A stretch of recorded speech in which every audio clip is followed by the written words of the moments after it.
Oke cuy, balik lagi sama gue Gani. Selamat datang di Rakit PC cuy lagi. Di video sebelumnya kita udah nge-review casing keluaran terbaru dari Tecware. Nih yang di samping gue, ini adalah Tecware Flatline ya. Ada dua warna, hitam dan putih, harganya 699.000. Sudah ada port Type-C-nya teman-teman ya. Sudah dapat 4 buah fan ya. Dia ukurannya micro ATX tapi bisa nampung graphic card hingga panjangnya 340 mm. Jadi kalau teman-teman punya graphic card RTX 3000 series yang 3 fan atau RTX 4000 series yang panjangnya di bawah 340 mm itu masih muat di casing ini teman-teman ya. Oke, dan tentunya kita akan rakit PC di casing ini menggunakan komponen yang seperti biasa kita pakai untuk segmen rakit PC cuy teman-teman ya, karena belum beli prosesor sama motherboard baru ya. Oke, masih pakai i3 Gen 12 B660, RAM-nya masih pakai VIC Color, SSD ada, hard disk 4 TB, graphic card-nya masih pakai Gainward RTX 3050 Ghost ya. Terus power supply Aerocool KCAS 750. Nah, terus ini ada dua fan KZ Flex ya, tapi gue belum tahu bakal muat atau enggak. Jadi seperti yang gue bilang di awal, casing ini sudah dapat 4 fan, 3 depan, 1 belakang. Gue akan rakit pakai Mobo Micro, pakai water cooling juga 240. Jadi water cooling itu akan ditaruh di atas. Dan fan ini tuh gue akan rencana taruhnya di bawah graphic card karena memang ada slotnya. Kalau misalkan muat gue akan taruh, tapi kalau misalkan tidak muat berarti tidak pakai fan ini ya. Oke. Dan yowes, tidak usah lama-lama, mari kita rakit PC-nya karena casing ini menurut gue worth it sih, gokil. Pasti bakal seru rakit di casing ini. Kabel manajemennya gampang, udah dapat fan, udah ada port Type-C, mau upgrade VGA yang 3 fan yang panjang juga enak gitu di sini. Gokil Tecware ya. Langsung aja kita masuk ke proses perakitan. Oke, sekarang kita pretelin dulu ya casingnya ya. Sebenarnya udah pas review tapi nggak apa-apalah ya. Di sini gue ngasih tahu juga. Gue biasanya kalau rakit tempered glass gue buka dulu pertama ya. Terus ini casingnya tuh tempered glassnya pakai engsel dan magnetnya cukup kuat teman-teman tuh ya. Jadi kagak gampang kebuka gitu. Bagus ya. Nah, gue biasanya ditaruh di samping seperti ini. Kelihatan nggak di kamera? Oke. Habis itu ini gue balik.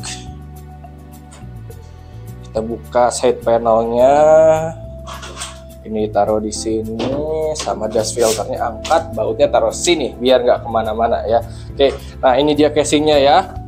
Oh, ada port USB Type-C-nya. Sebenarnya kalau lihat di website globalnya ini USB 2.0 teman-teman, tapi sama Tecware Indonesia dan distributor DTG dibikin jadi Type-C ya. Dan gua pun seneng sih, maksudnya 2022 kayaknya lebih enak pakai port yang Type-C ya. Oke, sekarang kita masang power supply sama hard disk dulu ya. Oke, pertama kita akan pasang hard disk dan juga power supply ya. Dan di sini gue cukup senang karena pemasangan harddisknya tidak terlalu musingin gue ya.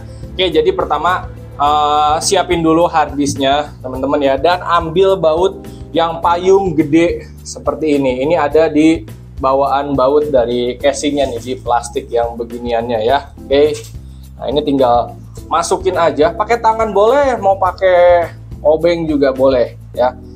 Nah, saya gue pakai tangan sih. Kalau udah susah baru pakai obeng gitu. Nah, tinggal giniin aja. Nanti juga kenceng gitu. Kalau mau dikencengin pakai obeng juga boleh. BTW di sini di Bogor lagi hujan deras-derasnya teman-teman. Kalau ada noise sorry ya. Oke, tapi harusnya sih nggak kedengeran ya. Nah, ini kan udah ada kayak begini. Tinggal di sliding aja teman-teman. Yang sebelah kiri aja. Set. Nah, terus yang bagian kanan ya. Ini ada lubang nih. Tinggal baut aja. Jadi pemasangan harddisknya tuh tidak susah gitu, nggak harus lepas bracketnya, walaupun bisa sih. Itu mah gimana selera kalian aja, mau dilepas juga boleh. Kalau mau dilepas berarti ini ada 2 baut nih di sini nih, ya kalian lepas. Oke. Terus habis itu kita mau pasang power supply, tapi sebelum itu gue ngasih tahu di sini kan udah dapat 4 fan ya, 3 di depan, 1 di belakang ya. Dan gue cukup senang karena Tecware ngasih 2 colokan ya, colokan PWM dan juga Molex ya. Kalau teman-teman rakit PC tanpa splitter gitu ya, bisa pakai Molex gitu. Soalnya kan kalau misalkan cuma dikasih PWM doang nih yang ini, motherboard belum tentu nih portnya ada banyak PWM-nya. Kalau pakai Molex kan bisa sambung menyambung jadi satu nih kayak gini nih. Ini udah disambung-sambungin ya. Oke. Terus untuk kabel manajemen pertamanya, ini yang port-port atau lubang-lubang front panel ya, itu lewat jalur sini. Dikaitin aja pakai kabel TIS teman-teman ya. Jadi tidak susah. BTW ini di rakitan yang kali ini gue ngoceh aja ya teman-teman ya, karena dari kemarin time lapse dulu. Mana yang ngocehnya bangga nih. Sekarang kita masukin power supply-nya. Dia bisa muat sampai power supply yang 200 mm. Oh, ini power supply-nya udah gua kual-kual jadi rada susah nih. Nah,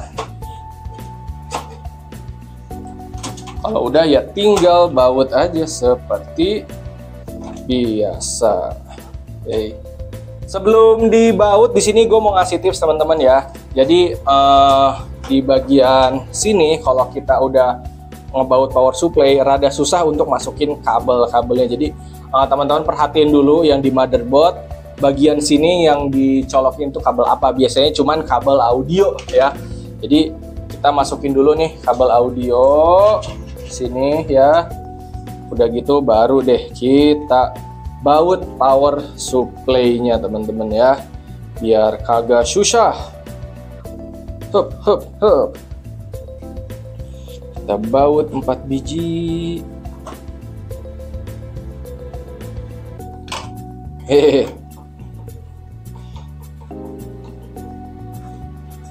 Habis ini teman-teman boleh langsung masang motherboard ya, atau water cooling. Motherboard dulu baru habis itu water cooling ya. Cuman karena gue udah masang water coolingnya ke motherboard, lebih tepatnya gue mager ngebongkar water blocknya, jadi ini akan langsung gue pasang ke bagian casing ya. Oke, sekarang gue akan masukin motherboard dan water coolingnya ke dalam casing ya. Tapi sebelum itu kalian harus lihat dulu motherboard tipe micro ATX yang mana yang kalian pasang. Kalau cuman yang 6 baut ya kalian bisa langsung baut. Tapi kalau 8 baut kalian harus masang 2 buah stand off-nya dulu di sini ya. Stand off itu yang seperti ini teman-teman nih ya. Jadi dari casing itu dia kayak polosan begini, terus kalian masukin stand off-nya, baru masukin motherboard, baru dibaut pakai baut motherboard ya. Oke, sekarang kita ambil motherboardnya. Ini di rakitan ini gue kayaknya bakal full ngoceh deh. Gak apa-apa dah ya, dari kemarin kita time lapse melulu. Oke, nah sebenarnya kalau lu gak mau pusing sih, masang motherboard dulu, terus water cooling ya. Cuman karena saya mager bongkar, jadi yowes sekalian dah ya. Oke, nah, kalau udah tinggal dibaut aja sesuai tempatnya. Dan kalau ngebaut kayak gini sebenarnya nggak ada urutannya sih, bebas. Cuman biasanya gue kayak ujung-ujung dulu lah, ujung sini, baru ke tengah-tengah. Tapi bebas, terserah, yang penting semuanya ke baut. Kalau lubang motherboardnya ada 6 ya udah baut 6, 8 ya 8, 4 ya 4, 9 ya 9, 10 yang 10 gitu. Tergantung tipe motherboard dan casing kalian ya. Oke, kita baut. Kalau ini kelamaan kalian boleh skip aja ya. Kalau kalian nanya mana nih heatsink SSD-nya, gue lepas. Kenapa dilepas? Biar gampang cabut pasangnya aja. Karena gue cukup sering ngelepas pasang SSD di situ. Oke, kalau kalian rakit PC pribadi ya heatsinknya dipasang aja teman-teman. Biar SSD kalian dingin. Kalian kan gak bongkar pasang tiap hari. Udah semua belum sih ini teh? Mana lagi yang belum ya? Di tengah. Ini udah belum? Oh belum ini. Hup.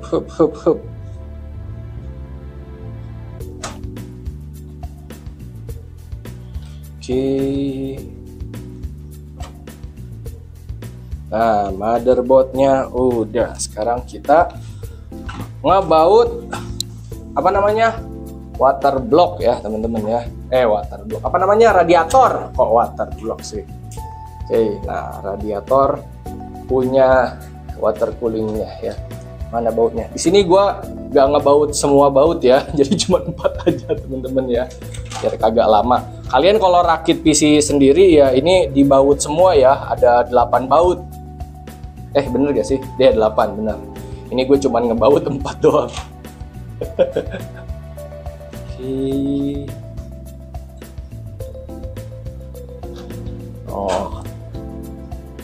Kalau ngebautnya udah, tinggal dirapihin aja kabel-kabelnya, dicolok-colok aja. Kalau kalian pengen tahu cara nyolok-nyoloknya, kalian nonton tutorial gue aja ya.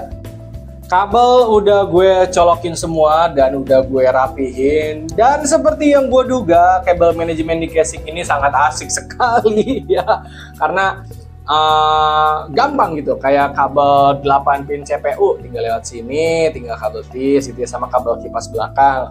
Kabel water cooling bisa diikat di area sini atau enggak dimasukin aja ke dalam. Ini gua rada masukin nih ya. Terus kabel 24 pin, kabel USB 3 sama USB Type-C lewat sini. Ini kalian bisa pakai kabel TIS, bisa pakai velcro kayak gue begini ya. Terus kabel-kabel front panel, kabel SATA hard disk bisa lewat kolong. Jadi semuanya rapih ya. Dan di bagian depan pun rapih ya. Oke, ini kalau misalkan ada yang ngalangin tinggal masukin dikit aja bisa lah ya. Intinya udah cukup lah. Posisi kabel manajemennya gue bisa bilang memuaskan ya. Oke, sekarang gue mau masang kipasnya ya. Oke, yang side ini, tapi gue akan colok dulu PWM nya teman-teman ya, soalnya dia kan pakai PWM colokannya, bukan pakai Molex ya. Satu lagi, harusnya sih nggak bentrok ya sama graphic card ya, karena sudah diperhitungkan sama mereka, ada lubangnya ya, harusnya bisa gitu loh. Ini kabelnya kenapa meliuk-meliuk nih? Ntar, biar nggak meliuk-meliuk dulu nih, soalnya kalau meliuk-meliuk jadinya jelek. Nah, kolong dah ya. Biar nggak kelihatan. Kalau udah, kalian bisa pasang bautnya ya. Dan baut fan-nya sendiri ini udah dapat dari sananya ya, di plastik yang bawaan casing ini udah dapat teman-teman ya. Jadi nggak perlu beli baut lagi kalian ya. Pakai yang ada aja. Mana obeng saya ya? Ini tadi baru pakai sebentar sudah lupa naruhnya di mana. Apakah jatuh? Oh iya jatuh, bener. Jauh amat jatuhnya ya. Ini tinggal dikencangin aja. Oke. Mau baut 4-4-nya boleh, tapi di sini gue hanya 2 baut aja sebagai contoh aja ya. Kalau kalian mau rapih ya baut semuanya teman-teman. Oke. Hup. Satu lagi.